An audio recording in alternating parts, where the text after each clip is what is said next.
मैंने आपको to B पढ़ाया था। देखो वहाँ पे प्रैक्टिस चल रही थी, तो प्रैक्टिस में क्या होता है ना, बहुत टाइम लगता है जैसे समझने में, प्रैक्टिस करनी होती है बहुत सारी, तब हम बोल पाते हैं। तो अभी एक ही टाइप की प्रैक्टिस हम करेंगे तो ये थोड़ा सा बोरिंग टाइप हो जाता है, इसीलिए मैं आपको आज मैं बेसिक मॉडल वर्क पढ़ाने वाली हूँ आपको। इसमें क्या होगा, कुछ मॉडल वर्क, कुछ टू बी, कुछ टेंस करके आप मिक्स सेंटेंस आप बनाएंगे, तब ये आपको अच्छे से प्रैक्टिस भी हो जाएंगी। उसके लिए आपको पहले तो कुछ थ्योरी पता होना चाहिए, इसीलिए आपको मैं यहाँ पे बेसिक वाले मॉडल वर्क पढ़ा रही हूँ। आपको बेसिक इंग्लिश बोलनी है। पहले तो देखो बेसिक में आपको क्या क्या कवर करना होता है, काफ़ी हद तक आपको अच्छे से बोलने की इंग्लिश करनी हो तो इसमें आपको कौन कौन सी टॉपिक कवर करने हैं। सबसे पहले तो आता है टू बी, फिर आता है टू हैव, बहुत ज़्यादा यूज़ होते हैं टू बी टू हैव वाले टॉपिक। फिर आता है बेसिक मॉडल वर्ब, जो कि हम बहुत ज़्यादा यूज़ होता है, बेसिक मॉडल वर्ब कवर करना है। उसके बाद आपको to be to have basic modal verb के बाद आप करना है टेंस। इतने ही टॉपिक आप कवर कर लेते हो तो आप काफ़ी हद तक अच्छे से लिख भी पाओगे, बोल भी पाएंगे। तो इसको इतना कवर करना है। अभी मैं आपको मॉडल वर्ब क्यों पढ़ा रही हूँ, अभी हमने टू बी का ही चल रहा था, बट आपको मिक्स सेंटेंस बनाने हैं तो ये टॉपिक हम कवर करेंगे। ओके, यहाँ पे ज़रूरी है आपको थ्योरी भी पता होना चाहिए, तभी तो आप अच्छे से सेंटेंस बना पाएंगे। तो करना क्या है, कुछ टू बी के लेने हैं सेंटेंस, कुछ टू हैव के लेने हैं, कुछ मिक्स ऐसा सेंटेंस करेंगे तभी अच्छे से प्रैक्टिस आपकी हो पाएंगी। तो फिर हम मिक्स प्रैक्टिस करेंगे। अभी आपको थ्योरी समझना है। देखो आज आपको क्या करना है, आज आपको प्रैक्टिस नहीं करनी है। आज आपको बस क्या करना है, मैं आपको ग्रुप वाइज बता रही हूँ कि बेसिक मॉडल वर्ब कैसे याद करना है। बेसिक मॉडल वर्ब याद कर लो। तो वैसे तो टू बी तो मैंने आपको बता दिया है स्ट्रक्चर वगैरह, फिर हम टू हैव करेंगे और फिर टेंस रह जाएगा। ओके, और फिर हम बहुत ही डीप में इसकी प्रैक्टिस करेंगे। अच्छे से प्रैक्टिस होने के बाद, जब तक ये अच्छे से हो नहीं जाता है तब तक प्रैक्टिस में कराऊंगी, फिर हम एडवांस में जाएंगे। अभी के लिए देखो ग्रुप वाइज मैं करा रही हूँ मॉडल वर्ब आपको। ग्रुप वन में आपको क्या करना है, ग्रुप वन में आप क्या कीजिएगा, जैसे बता रही हूँ मैं वैसे ही याद करना है। कैन का मतलब होता है सकता है, सकता है, सकती है, सकते हैं। ओके, सकते हैं, तो ये हो गया कैन। उसके बाद आता है कुल। कुल का मतलब होता है सका, सकी, सके। इसका बहुत सारे अलग अलग मीनिंग होते हैं, पर फिर वो एडवांस में चला जाएगा, इसीलिए बेसिक वाला मतलब समझ लो। पाया पाई, पाया पाई।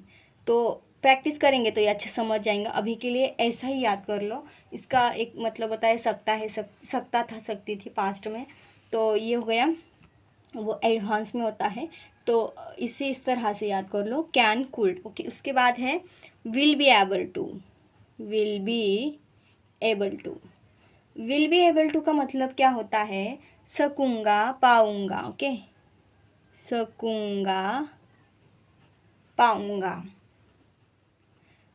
काफ़ी बच्चे क्या करते हैं, उनको सब पता होता है ये सारे, बट फिर जब बोलने की बारी आती है तो बोल नहीं पाते। ये सब होता है प्रैक्टिस की वजह से, आपने प्रैक्टिस नहीं की होती है, इस वजह से नहीं आता। ये सारे जो मैं आपको बता रही हूँ बेसिक वाले, ये इतना ही कवर करना है आपको, इसके आगे कुछ भी नहीं कवर देखना है। इतना ही में आप अच्छी खासी इंग्लिश बोल पाएंगे। बस प्रैक्टिस करनी, बहुत प्रैक्टिस करनी पड़ेगी। कैन का मतलब होता है सकता है, सकती, सकती है। कुल का सका, सकी, सकी। पाया, पाई, पाए।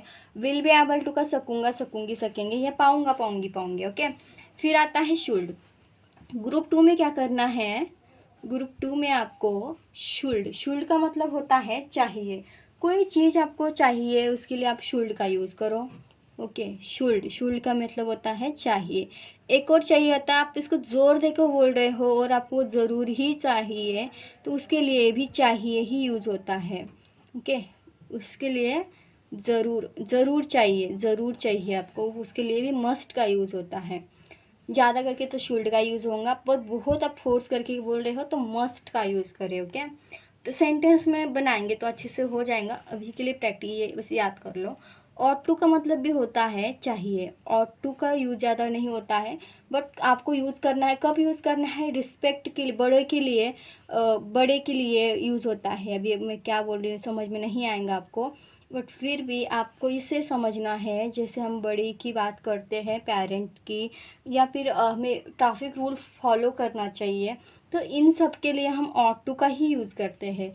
सेंटेंस बनाएंगे तो अच्छे से हो जाएगा। अब इस तरह से याद कर लो बस। ग्रुप 2, तो ग्रुप 2 के बाद आता है ग्रुप 3। ग्रुप 3 में क्या करिएगा, ये ऐसे मॉडल वर्क मैं आपको बता रही हूँ जो बहुत ज़्यादा बोले जाते हैं, यही आपको इंग्लिश बोलने में बहुत हेल्प करने वाले हैं। इसके लिए थ्योरी समझो पहले, फिर उसकी प्रैक्टिस करो। फिर आता है has to, have to. Has to, have to कब लगता है, हैज़ टू लगाओ, हैव टू लगाओ। Has to, has to, have to. Has to, have to का मतलब है पढ़ता है, पढ़ती है, पढ़ते हैं। पढ़ता है, मुझे वहाँ जाना पड़ता है, पढ़ती है, पढ़ती है, पढ़ते हैं, पढ़ते हैं। हैज़ हम लगाएंगे सिंगुलर के लिए, हैव लगाएंगे प्लूरल के लिए। जैसे आपको पता होगा अभी है सिंगुलर क्या होता है, प्लूरल क्या होता है, मैंने बताया था टू बी केस में सब्जेक्ट के साथ क्या क्या लगता है, तो वो वीडियो देख लेना है। ओके, तो इसके बाद पढ़ता है, पढ़ते इसका दूसरा भी मीनिंग निकलता है। जैसे हिंदी में हम देखें तो ना है, नी है, मुझे वहाँ जाना है। ना है, नी है के लिए भी होता है, ना है, नी है, ना है, नी है, ने है। ओके, ने है, इस तरह से। और फिर आता है, ये बहुत यूज़ होता है, आपने देखा होगा, पास्ट में आपको बताना है तो हैड टू करो। हैड टू का मतलब भी होता है सेम, बस पास्ट वाले में पढ़ेगा। सॉरी, हैड टू का मतलब होता है पास्ट में, तो पास्ट के लिए क्या होता है, पढ़ता था आएगा। पास्ट में पास्ट की बात रहती है ना, पढ़ता था, पढ़ती थी, पढ़ते थे, इस तरह से कर लो। और ना था, नी थी, ने थे, पढ़ा पढ़ी, ना था, नी थी, ने थे, या फिर पढ़ा पढ़ी, पढ़े। ओके, तो पास्ट में अगर फ्यूचर में आ जाते, फ्यूचर में क्या आएगा, will have, will have to आएगा। विल हैव टू का मतलब होता है पढ़ेगा, पढ़ेंगी, पढ़ेंगे, पढ़ेगा, पढ़ेंगी, पढ़ेंगे। और फिर आता है हो, पढ़ेगा, पढ़ेंगी, पढ़ेंगे, ना होगा, नहीं होंगी, नहीं होंगे, ना होगा, मुझे जानना होगा, नहीं होंगी, ने होंगे, ने होंगे। ओके, तो इस तरह से होता है ये ग्रुप 3 हो गया। अब ये एक लास्ट ग्रुप बचा है। इन सारे जो मैं बता रही हूँ ना आपको, ये ग्रुप वाइज याद कर लेना है आपको। ये ग्रुप 3 में इतना ही याद करना है, हिंदी इंग्लिश, फिर ये याद करना है। देखने में बहुत इजी लगता है ये, और आपको लगेगा एक बहुत इजी है, इजी तो सब होता है, बट बात वही आती है ना, प्रैक्टिस नहीं करेंगे, फिर आप इसको पहले याद नहीं करेंगे, प्रैक्टिस नहीं करेंगे, तो ये बाद में डिफ़िकल्ट हो जाता है। बोलने की टाइम आता है तो फिर ही बोला नहीं जाता है, जल्दी से याद भी नहीं आता है कि हमें क्या बोलना है, इसके लिए क्या लगेगा। इसीलिए कहा जाता है प्रैक्टिस करो। ओके, अब आता है ग्रुप 4। ग्रुप 4 में हम क्या करेंगे, ये जो ग्रुप 4 की मैं आपको बता रही हूँ, ये भी बहुत यूज़ होते हैं। इसमें आता है यूज़ टू। यूज़ टू का मतलब होता है हमें पास्ट की बातें करनी, कुछ जैसे पास्ट की हैबिट ऑफ पास्ट, पास्ट की कुछ बताना है आपको, कुछ चीज़ें के बारे में, तो इसके लिए हम पास्ट का यूज़ होता है, सॉरी यूज़ टू का यूज़ होता है। जैसे करता था के लिए, करता था, मैं वहाँ जाया करता था, मैं वहाँ जाया करता था, मैं खेला करता था। जो पास्ट में अपने जो बीती हुई बातें की बात कर रहे हो अभी प्रेजेंट में, पास्ट वाली, तो यूज़ टू यूज़ करेंगे। और फिर ये बहुत यूज़ होता है। फिर आता है नीड टू। नीड टू का मतलब होता है, नीड टू का मतलब होता है ज़रूरत है। अब इसके भी अलग अलग मीनिंग निकलते हैं। ये अब यहाँ पे नीड टू पास्ट टू कैसे करते हैं वो देखेंगे। अभी के लिए जो मैं नीड टू बता रही हूँ वही याद करना है आपको, ज़्यादा वाले में नहीं जाना है, फिर आप कहीं के कहीं एडवांस में चले जाएंगे, फिर दिक्कत हो जाती है। प्रैक्टिस तो रही जाती है, फिर आप वो ग्रामर में फंस रहते हैं।